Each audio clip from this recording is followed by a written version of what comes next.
Kash Patel just came out with a story announcing that they found the DNA, that the towel matches the firearm and the screwdriver both match Tyler Robinson. This is just a few minutes ago, Rob, if you want to go ahead and play this clip. Flexed all resources the FBI had and surged multiple air assets as soon as this shooting occurred. We were cycling in agents, evidence response technicians, hostage rescue technicians, and special operators in and out of Utah, cycling evidence back and forth on these FBI planes as soon as we could so that there was no delay. And what we did, once I got there, along with the deputy on the ground around 5 p.m. local on September 11th, was walk the entire crime scene, including the foots the suspect himself took. And what we learned was there was evidence, DNA evidence that could be collected and had been collected, including a screwdriver that was found on the rooftop. Also, we went over to the scene in the wooded area where the firearm was discarded, and the firearm had a towel wrapped around it. It's important. I'll get back to that later. I even walked into the wooded area in the ravine, so I knew from my investigative experience what I could bring to the table and what decisions I needed to make.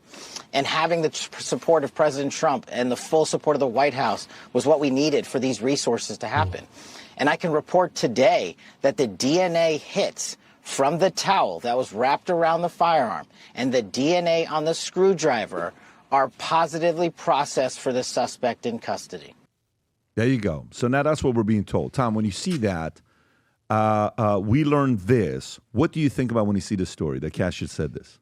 Kash is really selling it pretty hard. Are you buying it? I'm only about 50-50, and I'll tell you why. I believe my own eyes, and many people besides me, and I'm not talking about tin hat conspiracy theorists, are saying, does that look like a rifle 44 inches long being wrapped in a towel, or does that look like a jacket or a piece of clothing or something? Does that look, where's the rifle in this person jumping off the top of the building? What's going on with that? And then when he's walking like a peg leg through the community, the neighborhood, they said, oh, he shoved the rifle down the leg of his pants and he was having to walk that way. Okay, well, maybe I buy that, but I'm just shocked. And the other thing is, Kash Patel is patting all the FBI people on the back. But you had nothing. You had the wrong two suspects, one that you quickly dismissed, the other one you questioned and dismissed, and you by your own admission, had no leads until the father that had been talking to a pastor worried about his son, and now we're hearing the leaks coming out from other family members and friends that over the past year, he was a little different. Tyler was a little different. Tyler was getting a little dark, spent a lot of time on video games, and we see the Discord messages.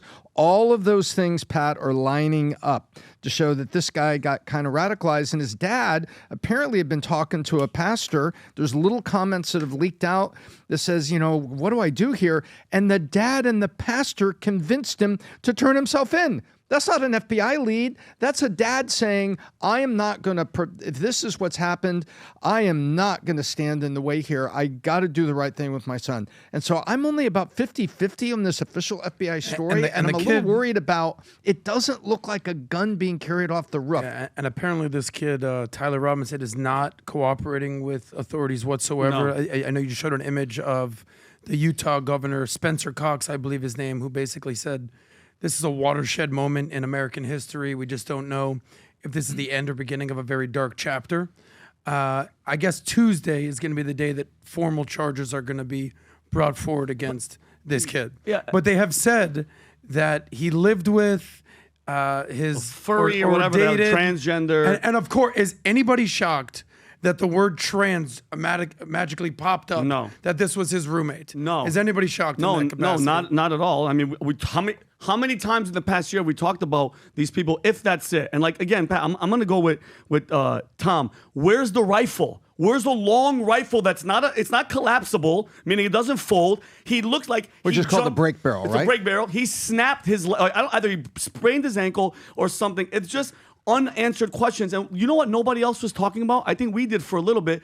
George Zin, the old white guy, bald, with glasses. He's there. They grab him like a diversion, okay? And he's screaming, kill me, kill me. And subsequently, and this is allegedly, but I think I fact-check it, Rob. If you could fact-check me on ChatGPT, he was an eyewitness to 9/11, which is weird, this guy, the old guy. And then he was arrested for threatening to bomb the Salt Lake City Marathon finish line in 2013. This is George Zinn, Z-I-N-N. There's so many different things, and I get it. Remember the old guy that was No. screaming? I just want to emphasize what you're saying right now. And believe me, I'm always the last person to be like, okay, buddy. That's the odds of that are in the They billions. said that's like 0.00007% likelihood that this guy was there for 9/11. Yeah. He was Great there point. for Charlie Kirk's murder. Yep. And there was a third component. He was there for some. He was. I think he was arrested for terrorism. Allegedly. Listen, if there's anybody that doesn't you go have a down the clip on rabbit that? hole, it's me.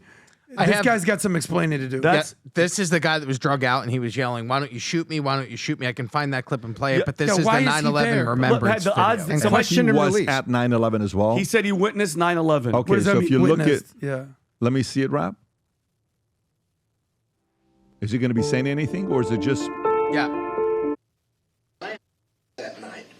And so it was a huge event for us. I even remembered everything that happened. We opened the stadium on September 10th, 2001. And so, you know, I was, we won the Giants, which was good. I remember that was when Ed McCaffrey actually got hurt that night on a season-ending injury. And I think he's talking about the Yankees. so I'm ready to go Football. leave the Giants. hotel Giants. on September 11th, early that morning, and go back to Salt Lake City. And they said, "Come down, look in the lobby. Something's happening here." They said there's a plane that's headed towards one of the towers in New York City. So he was there, and we're he just was the guy so- that's Yes. coming out saying, "Shoot me, shoot me." Correct.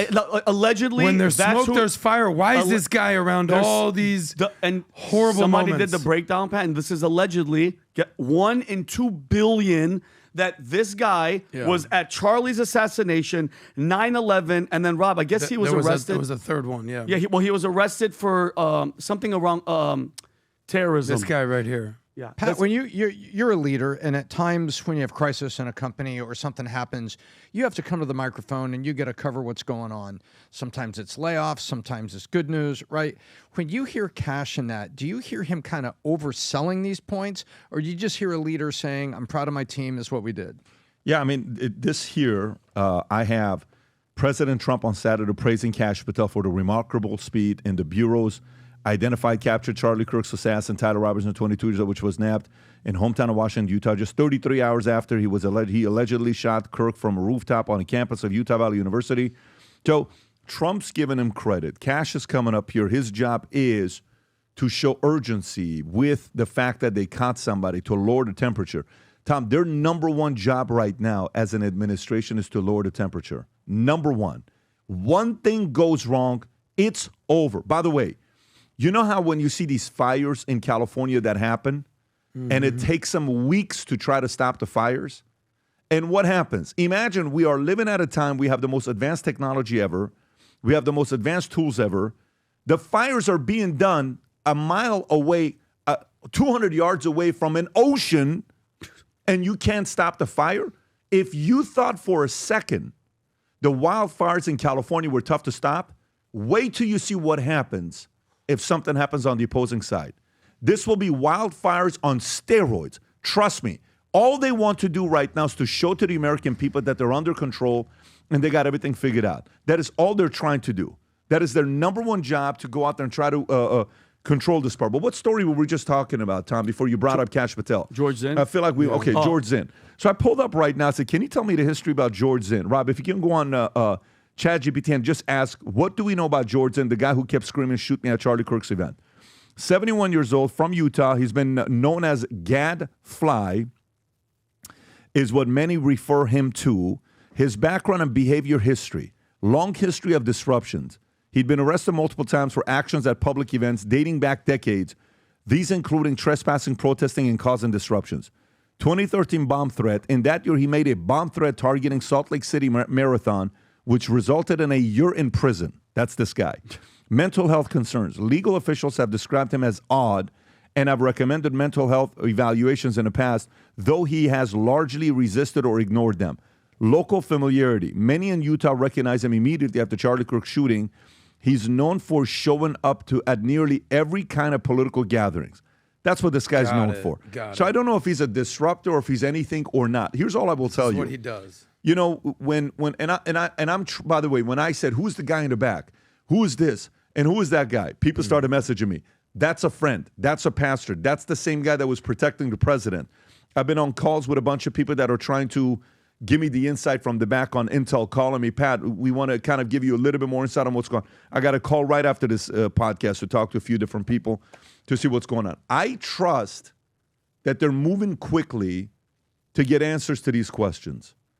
But one guy connects me and he says, why is it that if you got people on rooftops and you got a guy like Kirk, who is a top 3 person who helped Trump get elected, say you put Musk on that list, you put him on that list, you put RFK, say, on that list, because that was a big tipping point when RFK came on this side and came out in Arizona at Charlie Kirk's event, by the way. Yes. Just so you guys know, Yes. at Charlie Kirk's event.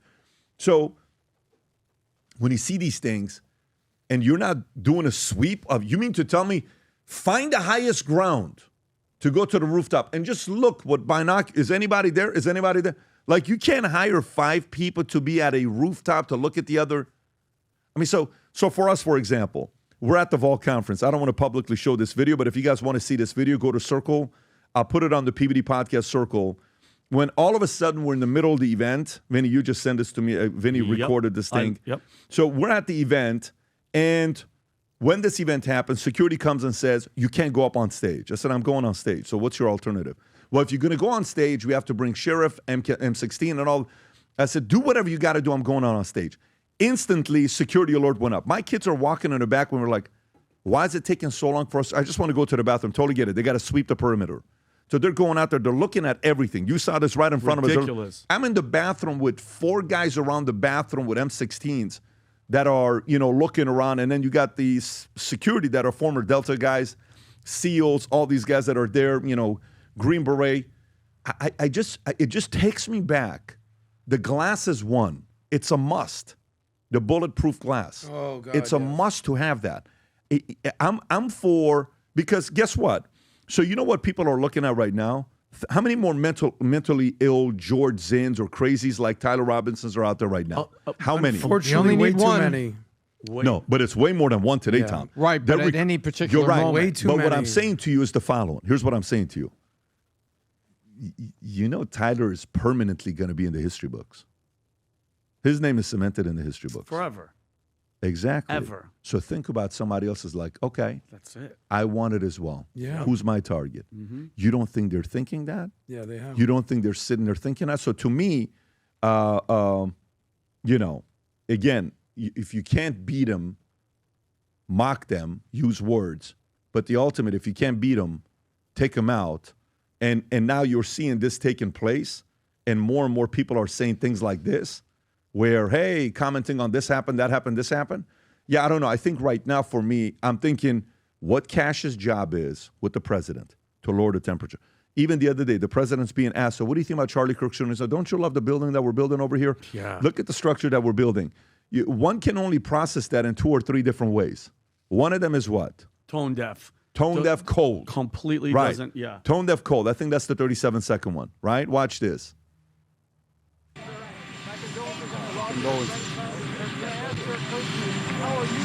How are you holding up? I think very good. And by the way, right there, you see all the trucks. They've just started construction of the new ballroom for the White House, which is something they've been trying to get, as you know, for about 150 years. Kind It's of. going to be a beauty. I don't know It'll about be that. Okay. absolutely So, magnificent. I'm not a fan of that at all. Like, how I'm not condolences reading to your that much friend. into that. But let me tell you how I process this. I process 2 or 3 different ways. One is tone deaf, Yes. which is what you said. Yeah. What's the other one? The other one is show the enemy that it's not bothering us. We're What's moving the on. third Deflection. one?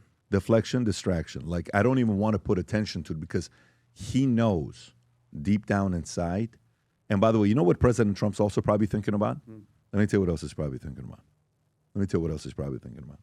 And I put myself, 90% is thinking about this. He's sitting there realizing, because let me put it to you this way. You tell me what presidents died that got this level of attention. Actually go back and think about presidents that died When is the last time a person died in America where you got this type of reception? MLK, JFK. No, the closest one is Kobe, is the recent one. Kobe. Yes. Okay, helicopter crash. Yep. But tell me in our lifetime, 45, 46, 47 years, in your lifetime, what has gotten this Roberto Clemente plane crash, 2,997 hits or 98 hits, something like that, right? He almost had it. Plane crash. Puerto Rican. I think it was Puerto Rican, if I'm not mistaken. He's going down to help relief. Munson. Thurman. the catcher for the Yankees. For the Yankees, which 1970 Cessna crash? something. You're right, Cessna crash, right? Or whatever. And I even think he was flying? operating. There's only one that's at this level Who is in our that? lifetime. That's Princess Di. The world stopped when Princess Diana. Okay. Good. Well, yeah. I'm just saying. And I'm like, with you. You're yeah, right. Okay. But presidents didn't get this types of attention. No. So what does this tell you? President Trump is sitting there saying, wow, this guy's bigger than I even thought. Yeah.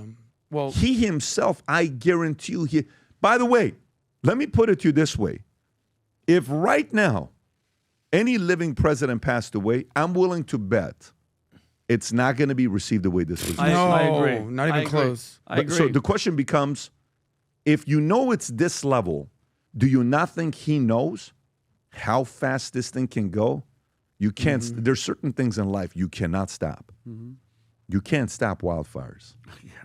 You cannot stop a earthquake in the middle of the ocean that turns into a what? Tsunami. Guess what, guys? You got 2 hours. Get the hell away from the ocean. It's coming, right? We've seen these videos. Families at the beach relaxing. All of a sudden, you see water goes. Yep. And guess what? Oh, shit. What sign is that? Coming back. Get out, right? Yeah. Their number one job behind the scenes, lower the temperature ASAP. So whether it's Tyler Robinson, his roommate is transgender, we're being told maybe they were dating, maybe this, maybe that.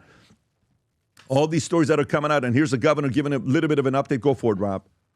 This is from Utah. Some outlets Spencer are Cox. reporting that the suspect lived with a transgender partner. Is that accurate? And are investigators looking at this part of his life as a possible motivation? Yes, definitely. And yes, I can confirm that. I know that has been reported and that the FBI has confirmed that as well, that the roommate was a romantic partner, a male transitioning to female. I can say that he has been very cooperative. This partner has been incredibly cooperative, had no idea that this was happening, and is working with investigators right now. Okay, so there you have it. Well, Adam. I just want to address one thing about Trump. There's character assassinations, which we see online every single day, every single second. And then there's actual assassinations where you murder somebody in cold blood. There's two people in the world right now, in America, who are very familiar with what's going on here. One is Donald Trump, because let's be real here. If Trump didn't move to the left and look at that graph, we would have a president or a former president whose face got shot off in the middle of public, just like what happened with Charlie Kirk. So if there's somebody that knows a thing or two of what Charlie has dealt with, or Charlie's family has dealt with, it's Trump. The second person, and I just want to just give so much credit and just a massive outpouring of affection to Charlie's wife, Erica. The speech she gave, if you didn't see this speech, it'll make you tremble. She said, the cries of this widow will echo through the world like a battle cry.